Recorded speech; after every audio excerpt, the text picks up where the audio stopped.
नमस्कार मित्रों, जय श्री राम। 10 नवंबर 2023 दिन शुक्रवार, धनतेरस का दिन।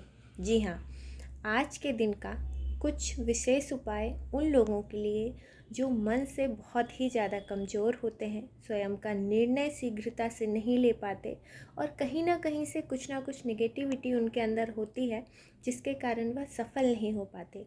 कई प्रकार की रोग व्याधियाँ उनको घेरे रहती हैं। तो क्या करें ऐसा कि पूरे वर्ष आप स्वास्थ्य को लेकर के निश्चिंत रहें और अपने कार्य क्षेत्र में, अध्ययन में और व्यापार क्षेत्र में आगे बढ़ें।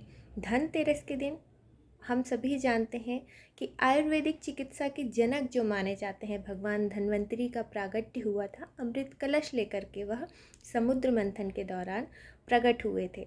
तो क्या करना है हमें? चांदी का कोई पात्र अवश्य आपको खरीद कर घर लाना है।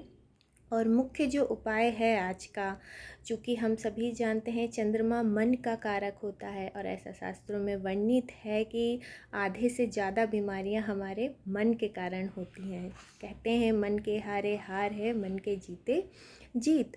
तो सबसे पहले हमें क्या, चंद्रमा स्ट्रॉन्ग करना है। तो चांदी का कोई भी पात्र आप धनतेरस के दिन लेकर के आएँ। उसमें शाम को जब आप पूजन विधि प्रारंभ करेंगे तो उस पात्र में जल भर करके तुलसी के दल कुछ डालेंगे या तुलसी के पत्ते, जिनको हम कहते हैं तुलसी आयुर्वेदिक में जो जड़ी बूटियां होती हैं उनकी जननी मानी जाती है।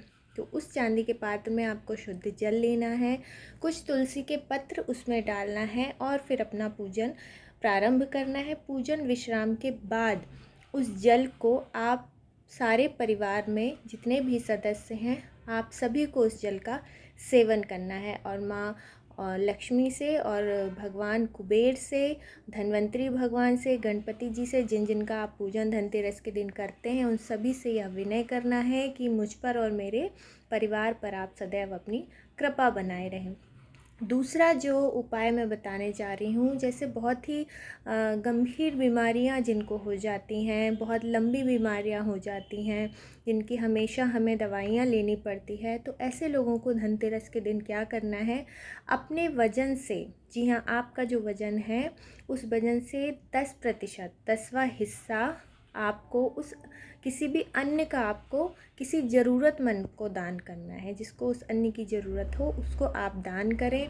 तो पूरे वर्ष आप जो बीमारी आपको है, जो गंभीर समस्या आपको है, उससे थोड़ा लाभ मिलेगा। उसके बाद तुलसी अवश्य आपको किसी मिट्टी के पात्र में लगाना है। जी हाँ, धनतेरस के दिन आपको तुलसी का पौधा अवश्य घर में लगाना है। ये उनके लिए उपाय बता रही हूँ मैं जिनके घर में रोग व्याधियाँ बहुत ज़्यादा होती हैं। तो कोई भी मिट्टी का पात्र ले आएँ आप धनतेरस के दिन शुभ मुहूर्त में, और उसमें तुलसी का जो पौधा होता है वह अवश्य ही आपको लगाना है। उसके बाद कुबेर भगवान को अन्न का पात्र आपको समर्पित करना है। जी हाँ, बहुत से लोगों के घर में खान पान के कारण ही कई रोग व्याधियाँ आने की संभावना होती है। तो क्या करना है, कुबेर भगवान के सामने पूजन के समय आपको किसी भी पात्र में कोई सा भी अन्न, गेहूँ, चावल आप उनको समर्पित कर सकते हैं और पूरा धनतेरस की रात्रि भर आपको वह कलश उन्हीं के समक्ष रखे रहने देना है। दूसरे दिन प्रातः आपको वह जो कलश अन्न से भरा हुआ है वह अन्न आपको अपने भंडार गृह पे बांध करके रखना है। उसके बाद जो आखिरी प्रक्रिया होती है, यमराज का दीपक जो हम धनतेरस के दिन मुख्य रूप से जलाते हैं, जी हाँ, मिट्टी का चतुर्मुखी दीपक या आटे का चतुर्मुखी दीपक, उसमें सरसों का तेल डाल करके या पीली सरसों, घी में पीली सरसों के कुछ दाने डाल करके आप मुख्य द्वार पर उस दीपक को प्रज्वलित करें और भगवान से विनय करें कि आपको और आपके परिवार को रोग व्याधियाँ और बाकी कष्टों से बचाए रखें। इसी के साथ आप सभी को इस 5 दिवसीय महा दीपावली पर्व की हार्दिक हार्दिक शुभकामनाएं।